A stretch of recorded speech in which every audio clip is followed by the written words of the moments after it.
వ్యాపారం చేద్దామంటే డబ్బులు లేదు, క్యాపిటల్ లేదు. ఉద్యోగం చేద్దామంటేనేమో డిగ్రీ లేదు. అదేలే.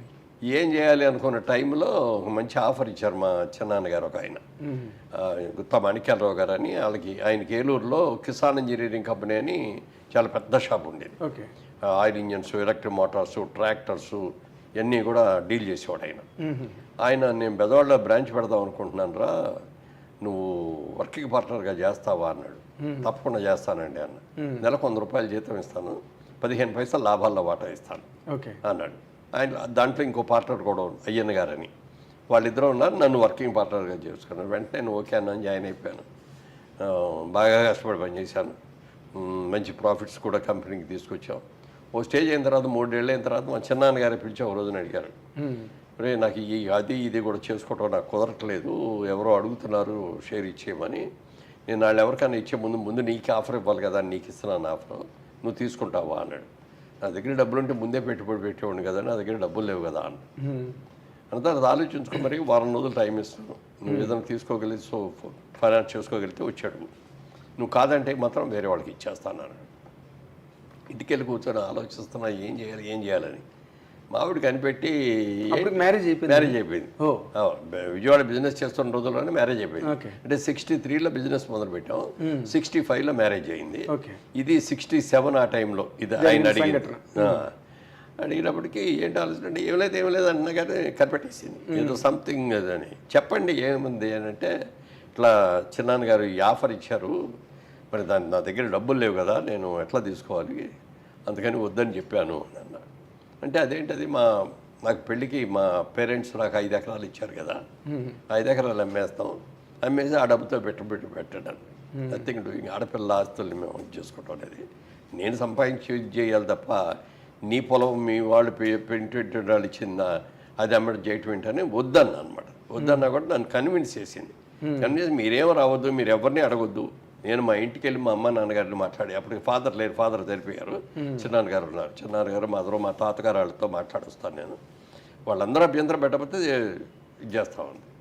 వాళ్ళు అదేంటమ్మా బుద్ధిమంతుడు కుర్రాడు బాగా చేసుకుంటున్నాడు, బిజినెస్ కోసమే కదా అడిగింది, దేనికోసం కదా అని చెప్పి వెంటనే అమ్మేసి ఆ డబ్బులు ఇచ్చారు. మరి ఆవిడే స్వయంగా అసలు ముందు ఆఫర్ ఇచ్చింది. వాళ్ళు కూడా వాళ్ళ పేరెంట్స్ కూడా ఎవ్వరు కూడా ఇంకో 2 మాట లేకుండా ఇమీడియట్గా అమ్మేసేసి ఆ క్యాష్ ఇచ్చారు. ఆ డబ్బు తీసుకెళ్ళి ఆ చిన్నాన్న గారికి ఇచ్చేసి ఆయన షేరు ఇంకో 35 పైసలు నేను తీసుకున్నాను. ఈ 15 పైసలకి 50% షేర్ పడ్డారు. అయ్యన్న గారని ఆయన 50, నాకు 50, ఇవి ఇద్దరు పార్ట్నర్స్. ఇక అక్కడి నుంచి బిజినెస్ని బాగా రోరింగ్ సక్సెస్ చేసాం. ఆ సినిమా హిట్ అయిన తర్వాత అడిగాడు ఒక రోజున, మీ ఎర్నింగ్స్ అన్ని ఎక్కడ ఇన్వెస్ట్ చేస్తున్నారు మురళీమోహన్ గారు? అక్కడ పడింది. అడిగిన మాట పడితే ఏమంటే నాకు బిజినెస్ ఇంట్రెస్ట్ అండి, నేను సినిమా ఇంట్రెస్ట్తో రాలేదు, అందుకని నాకు నచ్చిన సినిమాలు రైట్స్ కొనుక్కుంటున్నాను, కృష్ణా జిల్లాయో లేకపోతే నైజామో ఇంకోటో ఈస్ట్ గోదావరి అట్లా కొనుక్కుంటున్నానండి. అలా కాకుండా జేబేరి బ్యానర్తో సినిమాలు తీస్తున్నాను. ఇంకో 2 డిస్ట్రిబ్యూటింగ్ కంపెనీలో షేర్ హోల్డర్ అయ్యానండి. ఒకటేమో నైజాం డిస్ట్రిబ్యూషన్ కంపెనీ, ఇంకోటేమో ఆంధ్ర డిస్ట్రిబ్యూటింగ్ కంపెనీ. ఆ 2 షేర్ హోల్డర్ అండి అన్నాడు. మిగిలిన అన్నీ చాలా బాగుంది మీరు చెప్పినాయి, ఈ 2 మాత్రం మీరు తప్పు చేస్తున్నారు అన్నాడు. అదేమిటి అన్న, వాళ్ళు ఎవరో కష్టపడి సంపాదించి ఇస్తారంటే నీ అంత ఎర్రాడు ఎవరు ఉండరు కాదండి, వాళ్ళు చాలా మంచి వాళ్ళు అండి. అది ఎంత మంచి అయినా అది జరగదు, డబ్బు దగ్గర జరగదు. ఆయన అన్నట్టే 1 సంవత్సరం అయ్యేటప్పటికి ఒక కంపెనీ మూతపడిపోయింది. దాంట్లో మనం పెట్టిన పెట్టుబడి మొత్తం పోయింది. 2వ కంపెనీ అది కూడా అయింది. అది దాంట్లో పెట్టిన డబ్బు పోవటమే కాకుండా దాంట్లో అప్పుడు పార్ట్నర్ నేను ఉండేటప్పటికీ ఆ కంపెనీ చేసిన అప్పులన్నీ నా మీదకి వచ్చింది. ఇది ఇమేజిన్ పర్సన్ కదా, అంతా నా మీద వచ్చింది. ఏంటంటే నాకేంటి సంబంధం, నేను ఎప్పుడన్నా మీ మొహం నేను చూసానా, లేకపోతే నేను ఎప్పుడన్నా డిస్ట్రిబ్యూటర్ ఆఫీస్లో నేను కూర్చోవటం మీరు చూసారా? సంతకాలు పెట్టానా? నేను సంతకాలు పెట్టలేదు కదా సార్, సంతకాలు పెట్టమని కంపెనీలో మీరు పార్ట్నర్, యూఆర్ సౌండ్ పార్ట్నర్, అందుకని మీరే ఇవ్వాలి. మాటర్ గారు పిలిచి ఏంటంటే ఇట్లా అంటున్నారు, ఏంటంటే తప్పదండి వాటికి ఇవ్వాల్సిందే అన్నాడు. మాటర్ గారు కూడా అది కోర్టుకు వెళ్ళినా కూడా వాళ్ళే గెలుస్తారు అన్నాడు. సరే అప్పుడు అందరిని పిలిచి, బాబు నాకు సంబంధం లేదు, నా డబ్బులన్నీ పోయినాయి, అయినా మీరు అందరూ నా మీదకి వచ్చారు కాబట్టి ఒక కండిషన్ అయితే ఇస్తాను నన్ను చెప్పండి అన్నారు. మీరు ఎంత డబ్బు ఇచ్చారో ఆ డబ్బుకి ₹1 కూడా వడ్డీ ఇవ్వను, మీరు ₹100 ఇస్తే నేను 50 ఇస్తాను మీకు, దాంతో సరిపెట్టుకుంటానంటే నేను ఇస్తాను, నా బాధ్యత లేకపోయినా ఇస్తాను, అదేలే నేను అందరూ మోరల్గా ఇస్తాను అంటే సరే అన్నాడు. ఆ ప్రకారంగా అందరికి సెటిల్ చేస్తే అప్పుడు దాకా సంపాదించిన డబ్బంతా దీనికి సరిపోయింది. అప్పులు తీర్చడానికి.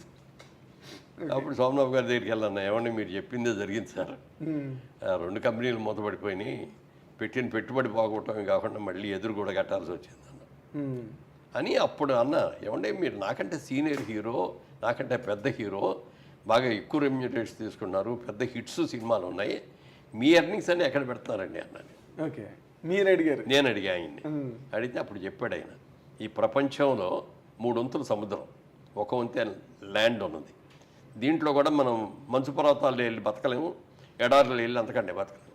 అందుకని నివేశ స్థలం ప్రపంచంలో ఉన్నది లిమిటెడ్. ఈ లిమిటెడ్ది భూమిని మనం పెంచలేము. దేవుడు ఏది సృష్టించాడో అదే భూమి, అంతే, అంతవరకే ఉంటుంది. జనాభా చూస్తే ప్రపంచం యావత్తు ఎటు చూసినా జనం విపరీతంగా పెరిగిపోతున్నారు కదా. రాబోయే రోజుల్లో ల్యాండ్కి డిమాండ్ వస్తుంది అని చెప్పి నా ప్రతి రూపాయిని నేను ల్యాండ్ కొనేస్తాను, ఎక్కడ దొరికితే అక్కడల్లా. మెడ్రాస్ చుట్టుపక్కల అంతా ఎన్ని ల్యాండ్లు, అమ్మో 100 ఎకరాలు కొన్నాడు ఆయన. అది చేస్తాను అనగానే అది నాకు అమ్మ భలే ఇది ఆలోచన, ఇది గ్యారంటీ సక్సెస్ఫుల్ అవుద్ది, భూమిని నమ్ముకుందాం మనం కూడా అని చెప్పి అనుకున్నా. అదే మీకు కొత్త విండో ఓపెన్ అయింది అని. అప్పుడు డబ్బులు లేవు కదా, వీళ్ళందరికీ బాకీలు తీసేటప్పటికి ఏ డబ్బులో ఇస్తే రాగానే దాంట్లో 500 గజాలు 1000 గజాలు మెడ్రాస్లో అట్ట కొనడం మొదలెట్టాయి.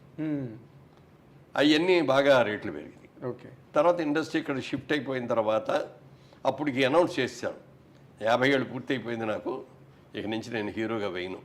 మీరే అనౌన్స్ చేశారు? నేనే అనౌన్స్ చేశాను. నా సొంత బ్యానర్లో